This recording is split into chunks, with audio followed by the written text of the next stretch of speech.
Avez-vous déjà eu ce sentiment que votre vie n'a jamais été ordinaire? Qu'il y a une raison cachée derrière tout ce que vous avez vécu, ou même vos plus grandes douleurs? Si c'est le cas, commentez sous « Éveil ». Peut-être faites-vous partie des 144 000 élus mentionnés dans l'une des prophéties bibliques les plus puissantes. Et croyez-moi, cela n'a rien à voir avec la religion, mais tout à voir avec un appel silencieux qui vient d'en haut. Ce que peu de gens ont le courage de dire, c'est que ces signes sont réels. Ils apparaissent dans les rêves, dans les rencontres inattendues, dans une spiritualité profonde qui vous déstabilise même lorsque vous essayez de l'ignorer.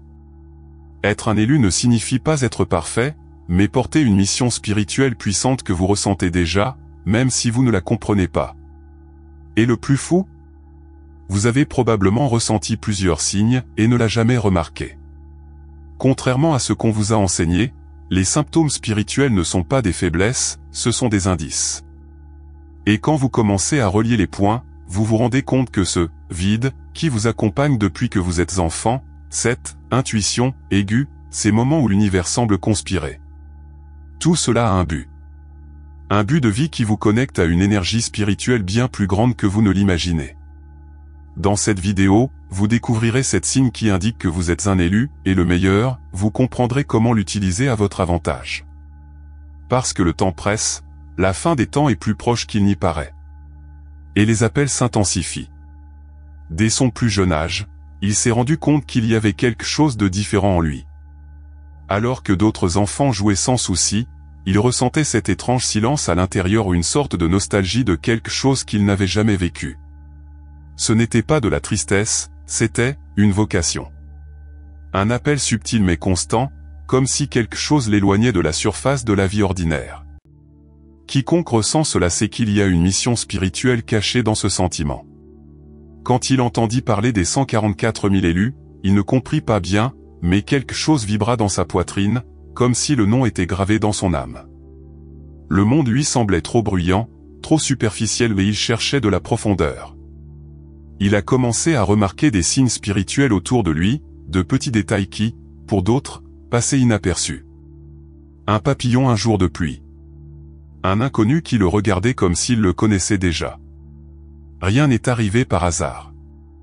C'était la synchronicité spirituelle qui commençait à agir. Ce type de personne a généralement l'impression qu'elle ne s'intègre nulle part, et c'est peut-être la plus grande indication que vous êtes un élu. Il n'était pas le seul. Il y en avait d'autres qui ressentaient la même chose.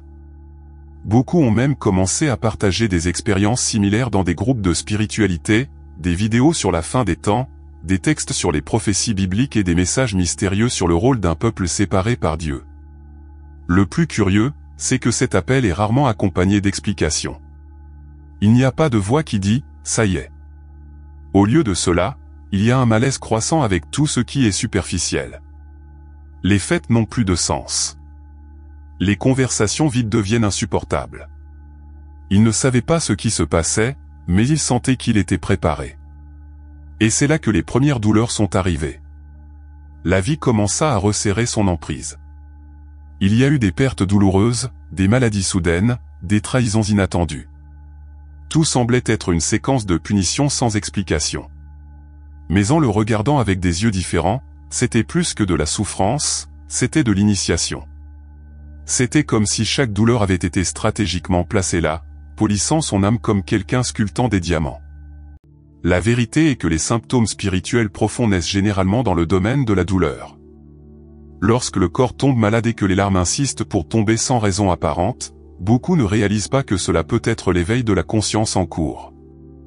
Les douleurs que nous éprouvons nous brisent à l'extérieur, mais nous guérissent à l'intérieur. Il a passé de longues nuits où tout semblait perdu, mais derrière ce désespoir, une puissante énergie spirituelle s'activait. Quiconque a déjà ressenti cette force invisible dans des moments critiques sait de quoi je parle. Une femme m'a raconté qu'après avoir perdu son emploi et fait face à un divorce, elle s'est plongée dans de profondes méditations et a commencé à faire des rêves vifs sur les anges et les mots hébreux. La souffrance qui semblait insupportable était en fait son appel divin. Aujourd'hui, elle aide les autres à trouver leur but dans la vie. Ce n'était pas une coïncidence. C'était un dessein divin. De telles douleurs sont comme des tempêtes qui dégagent le paysage pour que quelque chose de nouveau s'épanouisse. Et puis vous commencez à comprendre, les blessures qui font le plus mal sont aussi celles qui en révèlent le plus. L'âme, auparavant agitée, commence à se calmer. La confiance en quelque chose de plus grand se solidifie. Et c'est dans cette reconstruction silencieuse que l'élu commence à se rendre compte que tout ce qu'il a perdu, c'était en fait un gain. Mais le monde, cruel et impatient, ne comprend toujours pas cela et c'est de là que vient le sentiment de rejet. Il a commencé à remarquer que les gens s'éloignaient sans raison. Les vieilles amitiés ont disparu comme de la fumée, les relations se sont effondrées sans explication. Au début, ça fait mal, c'est comme si le monde entier vous disait que vous n'êtes plus à votre place.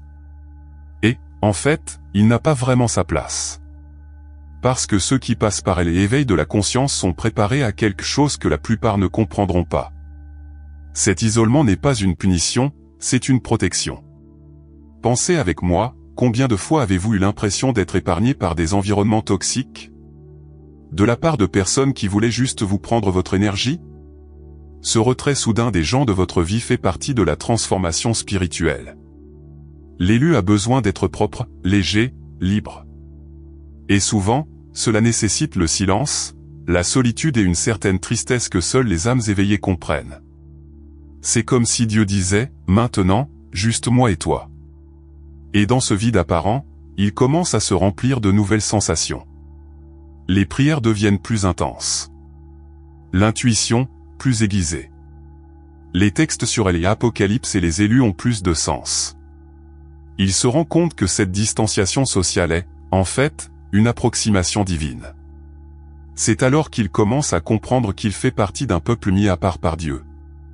Et dans ce nouveau lieu de silence, surgit une sensibilité jusque-là endormie. Des sons plus subtils commencent à vous déranger, les émotions des autres sont ressenties comme si elles étaient les vôtres. Et c'est là qu'intervient quelque chose que peu de gens savent gérer, le don de la sensibilité spirituelle. Il ne pouvait plus entrer dans certains endroits sans ressentir une oppression dans sa poitrine. Parfois, une simple conversation laissait son corps épuisé. Tout autour semblait plus intense, les odeurs, les sons, les regards. C'est l'une des caractéristiques de la spiritualité profonde, l'élargissement de la sensibilité. Ceux qui sont sensibles spirituellement ne ressentent pas seulement ce qui est visible, ils capturent des vibrations, des fréquences, des émotions cachées. C'est comme vivre avec le volume de l'âme au maximum. Beaucoup de gens appellent cela de la fraîcheur ou de l'exagération, mais les 144 000 élus savent combien cette sensibilité est réelle. C'est souvent le premier grand don à manifester après le réveil. Vous ressentez la douleur de quelqu'un sans que la personne ne dise quoi que ce soit. Il entre dans un environnement et sait immédiatement s'il y a quelque chose qui ne va pas. Ce n'est pas une coïncidence, c'est une connexion avec le divin qui opère en temps réel. Par conséquent, il est essentiel d'apprendre à se protéger énergétiquement. Quelques exemples simples aident, utiliser des cristaux tels que la tourmaline noire, pratiquer des bains aux herbes comme le romarin et la rue, et éviter les foules les jours d'énergie dense. Tout cela renforce votre champ spirituel. N'oubliez pas, cette sensibilité n'est pas une faiblesse, c'est un signe que vous êtes en phase avec votre mission spirituelle. Et chaque mission nécessite une préparation. Au fil du temps, il a commencé à remarquer des schémas répétitifs. Des heures égales sur l'horloge, des mots qui se répètent, des symboles qui surgissent de nulle part. Et c'est là que la réalité commence à s'ouvrir comme un livre, le langage de la synchronicité spirituelle commence à lui parler. Il y a d'abord eu les chiffres 11h11, 22h22, 3h33. Puis sont venues les paroles répétées, les chansons qui ont joué à des moments précis, les rencontres avec des gens qui semblaient être des connaissances d'autres vies. Tout a commencé à s'aligner d'une manière étrangement précise.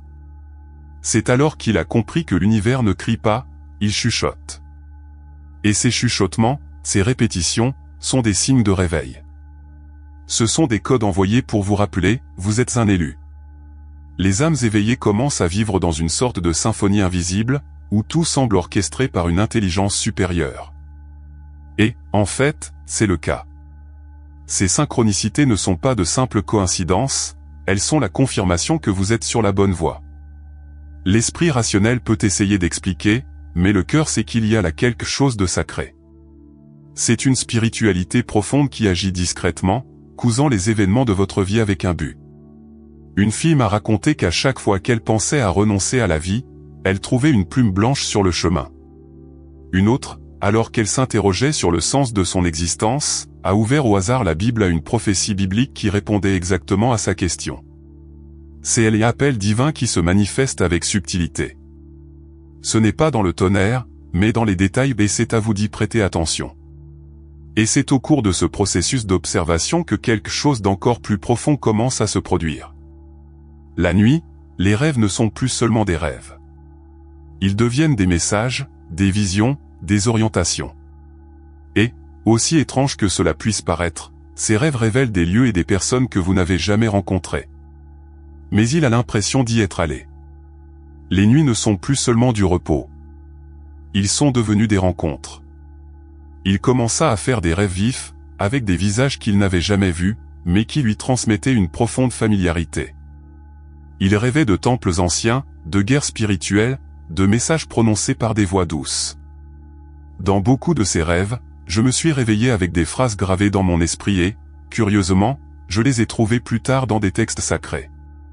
Ce n'était pas de l'imagination. C'était une connexion avec le divin, pure et directe. Ces rêves prophétiques sont l'un des principaux signes spirituels des 144 000 élus. Ceux qui les ont savent qu'on ne peut pas les ignorer. Vous vous réveillez avec un sentiment de mission, comme si vous aviez reçu un ordre voilé.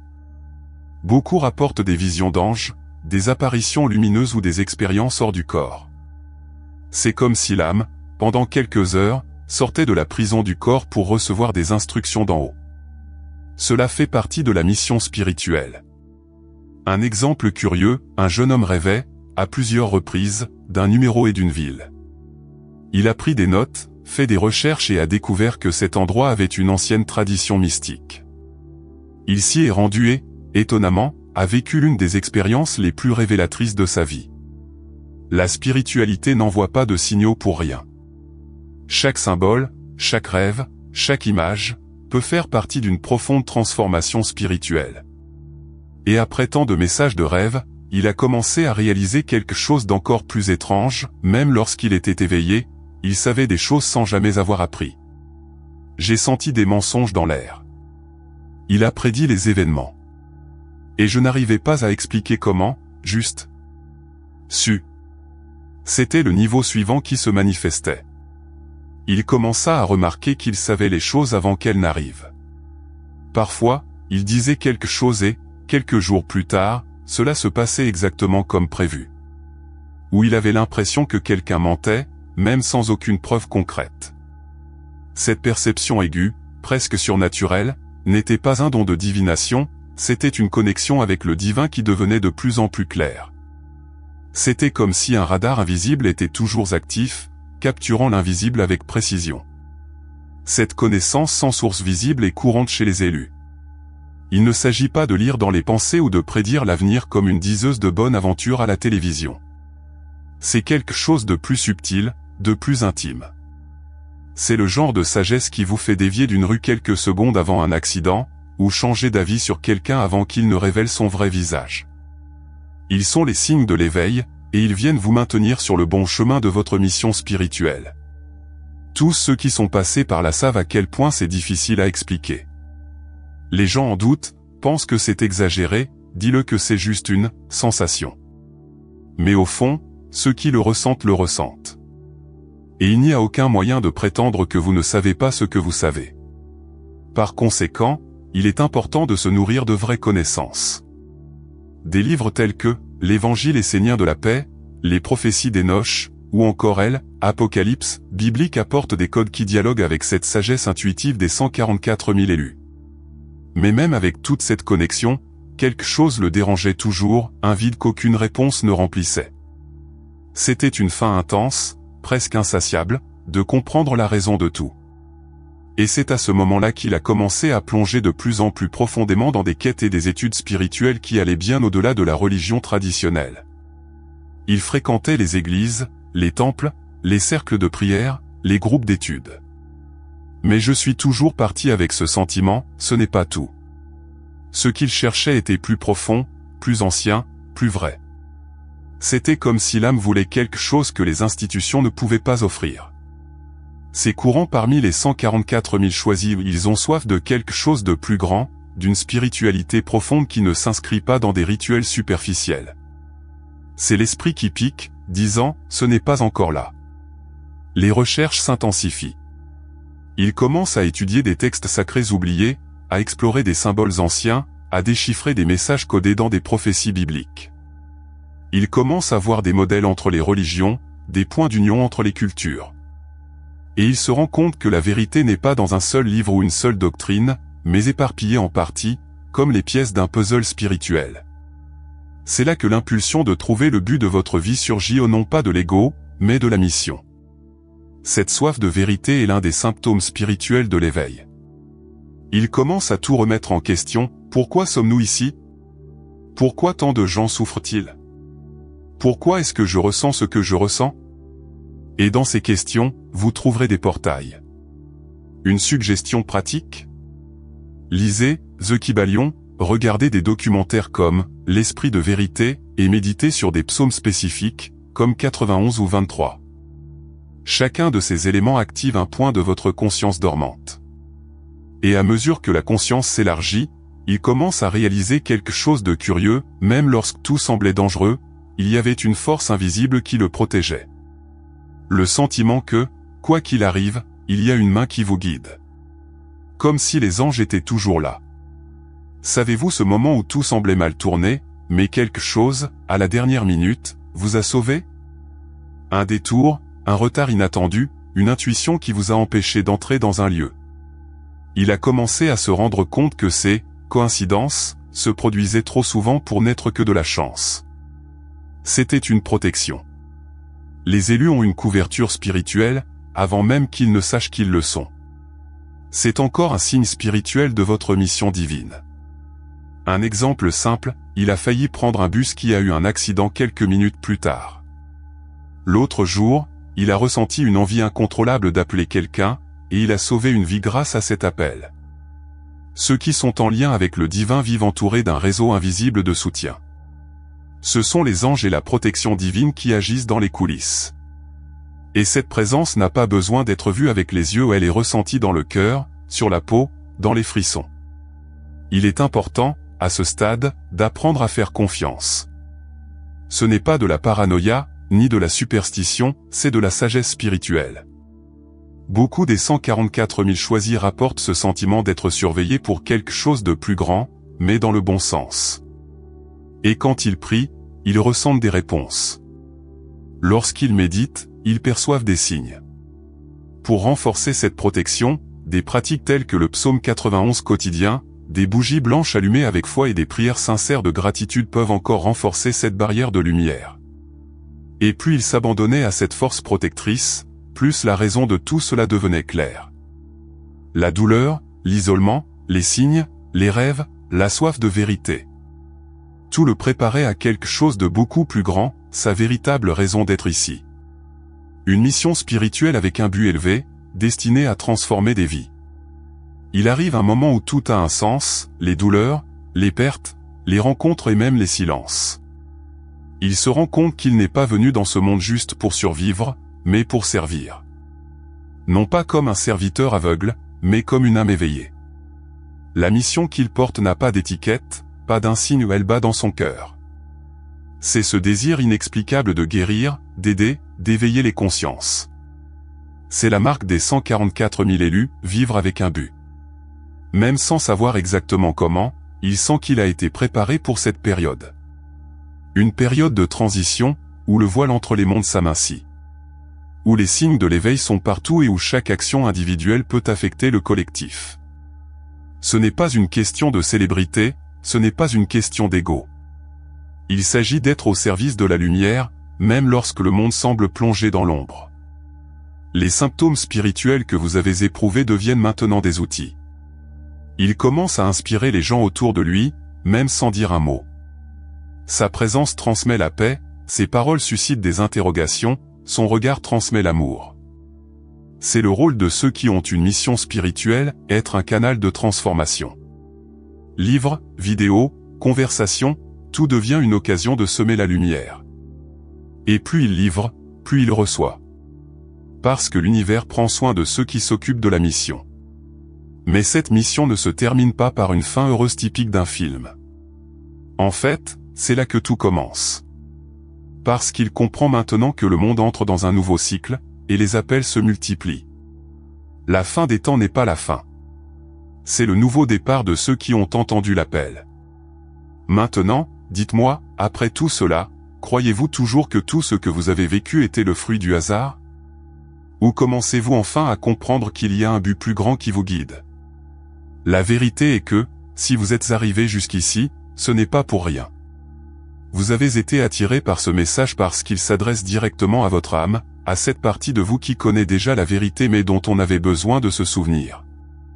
Alors, qu'allez-vous faire de ces connaissances? Allez-vous l'ignorer et continuer à vivre de l'automatique, ou allez-vous accepter votre appel divin et commencer à marcher avec conscience? Le monde a besoin d'âmes éveillées, de personnes comme vous qui ressentent, perçoivent et portent une mission spirituelle. Il est plus que temps d'arrêter de se cacher. Lequel de ces signes avez-vous expérimenté? Lequel était le plus fort? Partagez-le ici dans les commentaires, votre expérience peut réveiller quelqu'un d'autre. Et si ce contenu avait du sens pour vous, imaginez ce qui est encore à venir. Abonnez-vous à la chaîne, activez les notifications et restez avec nous. Le voyage des 144 000 élus ne fait que commencer.